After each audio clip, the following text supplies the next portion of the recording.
बिस्मिल्लाहिर्रहमानिर्रहीम। नाज़रीन अस्सलाम वालेकुम। मैं हूं आपका मेज़बान साबिर शाकिर वफाकी दारुल हुकूमत इस्लामाबाद से कुछ ताज़ा तरीन इत्तलाआत और हम अपने आपसे शेयर करते हैं। इक़्तिदार के ईवानों में इस वक्त आग लगी हुई है, बेयकीनी है, बेसुकूनी है और उनकी नींदें उड़ी हुई हैं। उसकी वजह यह है कि पाकिस्तान के अवाम, जिनको भेड़ बकरियां समझकर उन पर डंडा चलाया गया, उनको जेलों में डाला गया और उनके साथ वो जुल्म किए पिछले 15 महीनों में 15 जमातों ने, ये कोई तसव्वुर भी नहीं कर सकता। इस वक्त सिर्फ पंजाब की जेलों में 10,000 से ज़्यादा सियासी कैदी हैं और तमाम जो अपोजिशन है वो इस वक्त जेलों में है या मफरूर है। और ये सब कुछ करने के बाद जब भी कहा जाता था कि इस्लाह अहवाल कर लें, तो इस्लाह अहवाल के नतीजे में कहा जाता था कि ये कौम है डंडे की जुबान समझती है, डंडा चलाएं, बेहिसाब डंडा चलाएं और जितना ज़्यादा डंडा चलाएंगे ये उतनी ही ज़्यादा आपके ताबे रहेगी। लेकिन कुरान मजीद में अल्लाह ताला फरमाते हैं कि ला युकल्लिफुल्लाह नफ्सन इल्ला वुस्अहा, कि अल्लाह ताला किसी नफ्स पर उसकी बर्दाश्त से ज़्यादा बोझ नहीं डालता। लेकिन ये कोई ज़मीनी खुदा हैं, इन्होंने तो कुदरत से टकराने का फैसला किया हुआ था। ये तो फितरत से टकरा रहे थे, नेचर से टकरा रहे थे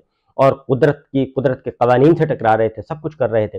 लेकिन अब सूरत हाल ये है कि अवाम के बर्दाश्त से बाहर हो चुका है काम और पाकिस्तान के अवाम गवादर से लेके गिलगित बल्तिस्तान तक और खैबर पख्तूनख्वा से लेके कराची तक तमाम के तमाम शहरों में सरापा एहतजाज है। कोई एक शहर ऐसा नहीं है, कोई टाउन ऐसा नहीं है, दूर दराज से लेके और बड़े शहरों तक कि जहां पे एहतजाज नहीं हो रहा। और इस वक्त सिचुएशन ये है, सिर्फ इस वक्त बिजली के बिल एक मामला है, बिजली के बिल, अभी सिर्फ एक बिजली के बिल की वजह से ये सब कुछ हो रहा है। आगे गैस के बिल आने हैं, पेट्रोलियम प्राइसेस बढ़नी है, डॉलर मजीद ऊपर जाना है, महंगाई का तूफान और आना है। सिर्फ एक बिजली के बिल ने पाकिस्तान के अवाम को ज़िबा करके रख दिया है और वो बिलबिला उठे हैं और वो सड़कों पर हैं।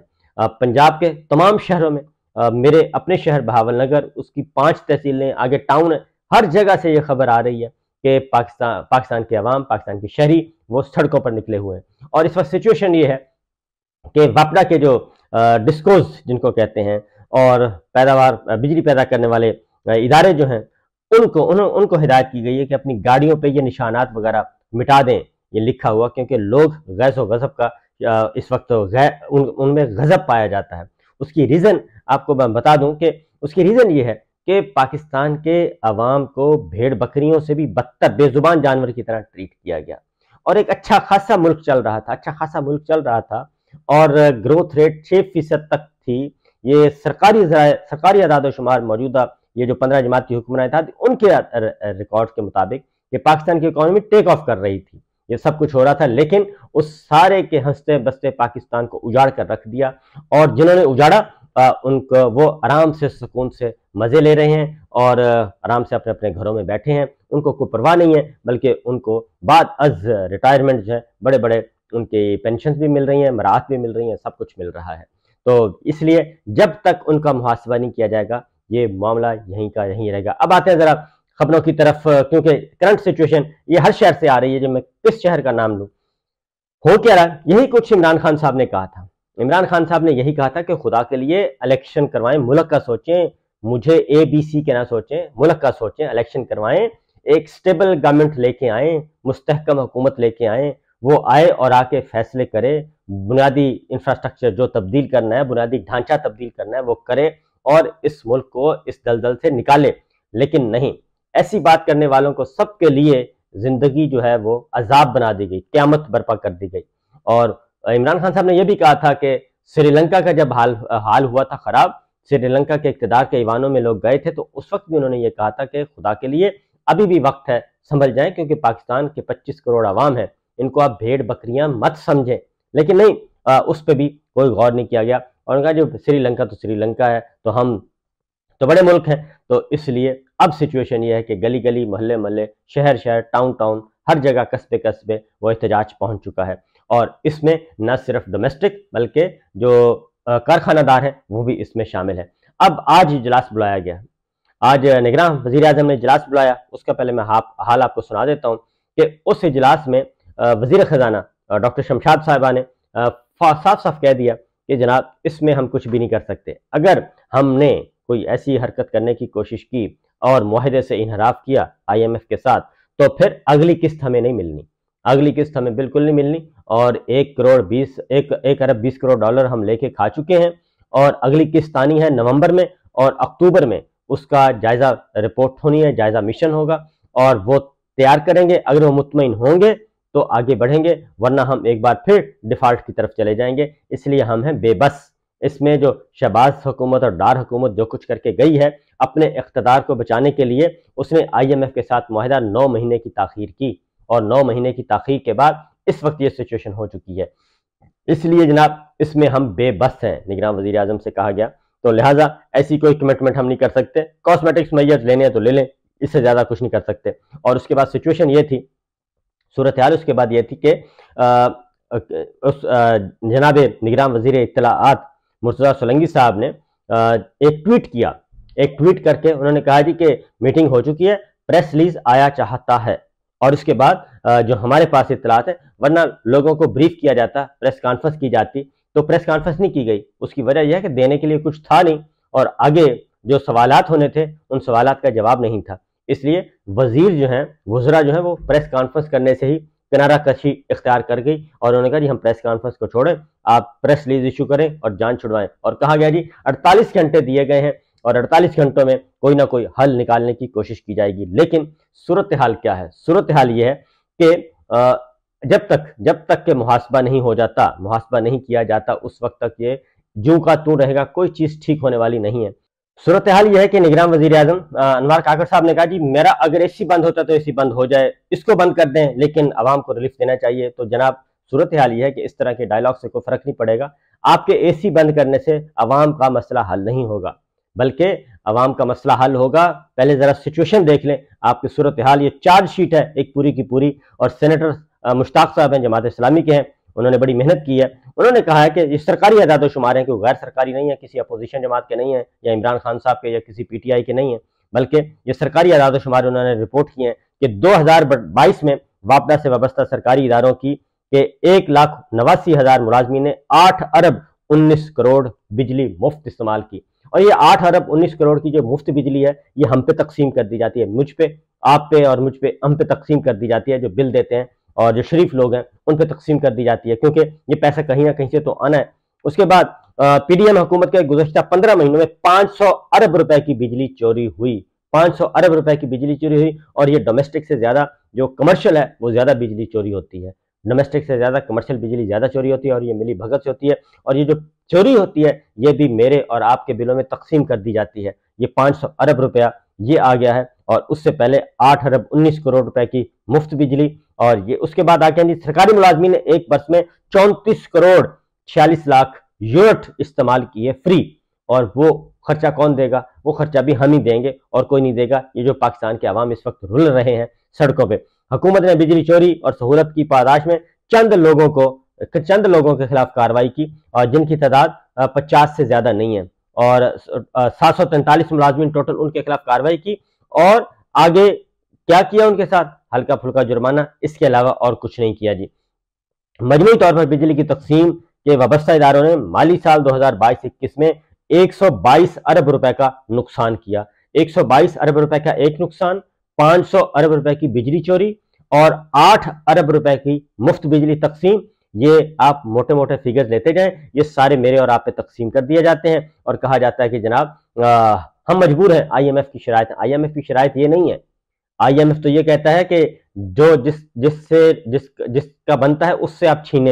ये नहीं कहता कि गरीब आदमियों पे और आम शहरियों पे आप अजाब मुसल्लत कर दें। उसके बाद अगला जी इन इदारों ने 122 अरब रुपए की, और उसके बाद इन इदारों ने माली साल के दौरान 2,686 अरब रुपए के बिल भेजे और वसूल हुए सिर्फ 1,695 अरब रुपए, और बाकी सारे का सारा 1000 अरब रुपया जो है वो चला गया जी, खूब खाते चला गया। और ये है सिचुएशन और ये है इस वक्त की सूरत हाल।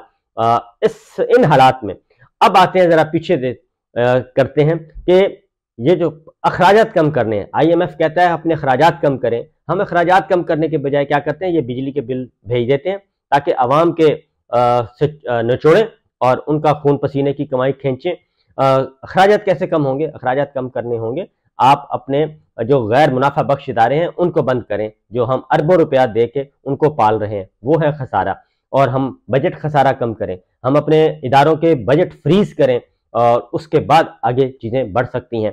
यही वजह है कि 48 घंटे आज इजलास बुलाया गया और निगरान वजीर आज़म को कहा गया कि जनाब इतनी ज्यादा फुर्तियां दिखाने की जरूरत नहीं है, आराम से काम करें और इस पे हम कुछ कह नहीं सकते, कुछ दे नहीं सकते। अभी गैस की कीमतें, बल्कि काबीना को बताया गया कि जनाब प्राइम मिनिस्टर साहब को कि भाई अभी तो कल ही मेरी बात हुई है IMF से, तो वो तो कह रहे हैं कि गैस के शोबे में भी आप अपना जो है गर्दशी कर्जा कम करें और वहां पे भी आप रिकवरियां शुरू करें, तो वहां से भी पैसे जरा खींचें। क्योंकि हमारा इस वक्त सूरत हाल ये है कि फॉर एग्जाम्पल हमारा खर्चा जो है वो 2000 अरब रुपया है, आमदनी 1000 अरब रुपया है। 1000 अरब रुपया हम अपने अखराजात पूरे करने के लिए, अल्ले तल्ले पूरे करने के लिए हम कर्ज लेते हैं और कर्ज उतारने के लिए मजीद कर्ज लेते हैं, ये सब कुछ कर रहे हैं। लेकिन ये जो फैसला किया गया है, ये IMF के साथ मुआहदा कौन करके गया? काबीना, सबसे तारीख की सबसे बड़ी काबीना, 87 रुकनी काबीना ये सारे काम करके गई है। हेलीकॉप्टर बंद करें, हम अपने जहाज बंद करें, जो गैर जरूरी पुरतायुश दौरे होते हैं उनको खत्म करें। बहुत बड़े बड़े काम करने पड़ेंगे। ये कोई 2, 4, 600 अरब रुपए का मामला नहीं है, ये हजारों अरब रुपए का मामला है जो हमारे अखराजात मेरे और आपकी जेबों से जाते हैं और ये खर्च होते हैं। इसलिए जनाब वुज़रा जो है वो प्रेस कॉन्फ्रेंस करने के लिए तैयार नहीं है। और बाकी मैं आपको बता चुका हूँ कि जो बिजली वाले इदारे हैं, जो हमारी बिजली सप्लाई करने वाली कंपनियां, वो भी, और एक और इसमें एक इशू भी है, जो प्राइवेट बिजली घरों के साथ हमने एग्रीमेंट्स किए हुए हैं, इमरान खान साहब उसको रिव्यू कर रहे थे, लेकिन उनके साथ बैठ के नेगोशिएट करके उनकी कीमतों को असर नौ उनके साथ कर रहे थे आपस में म्यूचुअल अंडरस्टैंडिंग के साथ, वो भी नहीं होने दिया गया था। अगर वो भी हो जाता तो बहुत ज्यादा फर्क पड़ना था मामला तय करने में, और ये जो बोझ है कौमी खजाने पे, इस पे कम होना था। ये तो है सिचुएशन। इमरान खान साहब अब जेल में हैं और जेल में बैठ कर वो कुछ भी नहीं कर रहे, लेकिन वो जो एक एक बात वो कह के गए थे वो सब कुछ ठीक हो रहा है, उसी तरीके से हो रहा है।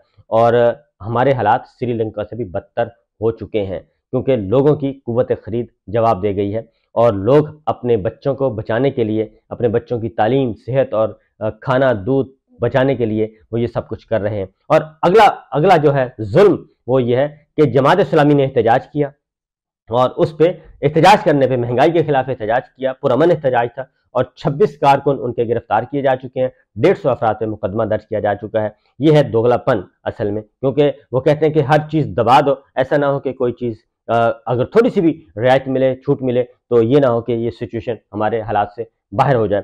दूसरी जानिब कैदी 804 जो कि बंद पड़ा है, जेल में डाला हुआ है, और उसका ना ही कोई ट्वीट नजर आ सकता है, ना उसकी तस्वीर दिखाई जा सकती है, ना उसका नाम लिया जा सकता है, ना उसकी तस्वीर, ना खबर, और उसका किसी किस्म का, जनाब पूरी की पूरी पार्टी जो है वो अंदर है। 10,000 सियासी कैदी जेलों में हैं और उनके दूसरे और तीसरे दर्जे की क़यादत भी जेलों में है, और या फिर रूपोश हैं। उन्होंने अंदर बैठ के, कैदी 804 ने जेल में बैठ के तमाम की तमाम सियासी जमातों का जनाजा निकाल दिया है खैबर पख्तूनख्वा में। बलदियाती इलेक्शन खैबर पख्तूनख्वा में हुए और वो नताइज आंखें खोल देने के लिए काफी है। क्लीन स्वीप किया है पाकिस्तान तहरीक इंसाफ ने, 15 की 15 सियासी जमातों के परखच्चे उड़ा दिए हैं, और यहां तक के तहरीक इस्तेहकाम पाकिस्तान पार्टी भी गई, और परवेज खटक साहब का अपना शहर नौशहरा, वहां से सियासी जमातों का जनाजा निकला इमरान खान साहब के मुखालिफिन का, और मौलाना फजलुर रहमान साहब के अपने जिले से वो सारी के सारे मामला खराब कर बैठे, और वहां से भी पाकिस्तान तहरीक इंसाफ जीत गई। या आजाद उम्मीदवार जीते हैं या पाकिस्तान तहरीक इंसाफ जीती है, और कहीं इक्का दुक्का जो है इन जमातों के नशिस्तें नजर आती हैं। ये मेरे सामने मर्दान का रिजल्ट है। मर्दान में पाकिस्तान तहरीक इंसाफ जीती है, पहली सीट पाकिस्तान तहरीक इंसाफ, दूसरी सीट पाकिस्तान तहरीक इंसाफ, तीसरी इंडिपेंडेंट, चौथी पाकिस्तान तहरीक इंसाफ, फिर ANP और ANP, और पाकिस्तान तहरीक इंसाफ 4 जीते और 4 सीटें जीती है, और सिर्फ 2 सीटें ANP जीती है। यह है मर्दान का हाल, जो कि वली बाग 4 सदा उनका गढ़ समझा जाता है। उसके बाद पिशावर में 6 में से 3 नशिस्तें पाकिस्तान तहरीक इंसाफ जीत गई है, और 1 नशिस्त JUI और 1 नशिस्त जो है वो जीती है अवामी नेशनल पार्टी ने, और इस तरीके से 1 सीट जो है आजाद उम्मीदवार जीते हैं। ये सिचुएशन है, यही सिचुएशन सवात में है, यही सिचुएशन दीर लोयर में है, यही सिचुएशन दीगर इलाकों में है। कहीं कहीं इक्का दुक्का आपको सीट नजर आएगी कि बलूचिस्तान JUI जीत गई है या ANP जीत गई है, और बाकी तमाम की तमाम पीपल्स पार्टी कहीं 1 सीट नजर आ रही है। बाकी सब के सब में पाकिस्तान तहरीक इंसाफ जो है उसने परखच्चे उड़ा दिए और उनका सत्यानाश कर दिया है। ये है इस वक्त की सिचुएशन। 4 सदा में चले जाएं, 4 सदा में भी कोई मुखालिफ उम्मीदवार जो है वो नजर नहीं आ रहा। दीरवाला में चले जाएं, और साथ साथ सवात का मैं आपको बता चुका हूं कि यहाँ पे आज़ाद उम्मीदवार हैं या फिर पाकिस्तान तहरीक इंसाफ है, इसके अलावा कोई नहीं है। तो ये इस वक्त की सूरत हाल है। नौशेरा में पाकिस्तान तहरीक इंसाफ जीती है और वहां पे भी मौलाना फजलुर रहमान साहब और दीगर उम्मीदवार जो है वो फारिग हो गए हैं। ये अब तक के मामलात हैं। तो अब आप जरा सोच लीजिए कि किस तरीके से मुल्क को आगे बढ़ाना है और किस तरीके से आगे लेकर चलना है। उसकी वजह यह है कि जब तक मुस्तहकम हुकूमत नहीं आएगी, जब तक मुस्तहकम हुकूमत नहीं आएगी, आवाम की मुंतखब करदा हुकूमत नहीं आएगी, तब तक मुमकिन ही नहीं है कि पाकिस्तान के हालात बेहतर हो सकें। लेकिन अभी भी चूंकि एक जिद, एक इनाद है और कुछ है नहीं है, और उसको आप लेके चलते रहें और पाकिस्तान का जो सत्यानाश है वो होता रहेगा। मामलात आपके सामने मैंने रख दिए हैं। दो सूरतें हैं, एक तरफ पूरा मुल्क सरापा एहतजाज है और दूसरी तरफ कैदी 804 जो है वो उसके अंदर बैठ के, जेल में बैठ के वो इलेक्शन जीत रहा है। उसकी जमात इलेक्शन जीत रही है बगैर किसी कंपेन के, क्योंकि उनका तो चेहरा भी नजर आए तो वो कहते हैं उड़ा के रख दो। इजाजत दीजिए, अल्लाह हाफिज।